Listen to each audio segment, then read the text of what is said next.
covers about 413 acres and it's at its peak housed around 10,000 inmates, making it one of the world's largest correctional institutions.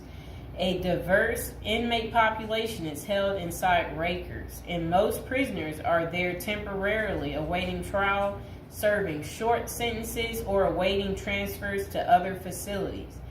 Rikers Island is notorious for its harsh conditions, including violence between inmates and involving guards. Reports of abuse, neglect, and corruption among staff have been frequent. The treatment of inmates with mental health issues has been a particular concern, with critics arguing that the facility is ill-equipped to handle such cases appropriately. Likewise, the treatment of juvenile inmates is a subject of controversy. There have been calls for more appropriate handling in the facilities for young offenders.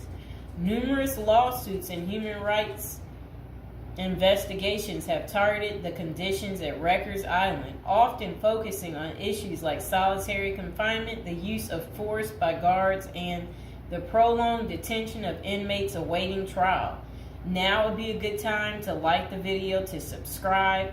And are you guys enjoying the prison series? Do you like hearing about all the different prisons, learning with me together? If so, go ahead and comment below. So, when visiting Rikers, journalists and prison reforms discovered temporary holding cells described as covered with rotten food, urine and feces and blood. Inmates were using plastic sheets for blankets and cardboard boxes for beds. Maggots crawled over everything. Up to 26 men were crowded into a single cell where they used plastic bags as toilets. Prisoners kept in holding cells, which should be used for only 24 hours or less, often stayed there for more than a week awaiting transfer. In that time, food and medical services were not routinely provided. Now let's hear that paragraph again, just a small bit of it. So, this was what journalists had noticed when visiting Rikers Island. The prison reformers discovered temporary holding cells described as covered with rotten food, urine, feces, and blood. Inmates were using plastic sheets for blankets and cardboard boxes for beds. Maggots crawled over everything. Up to 26 men were crowded into a single cell where they used plastic bags as toilets. That does not sound good, does it, people? It's disgusting.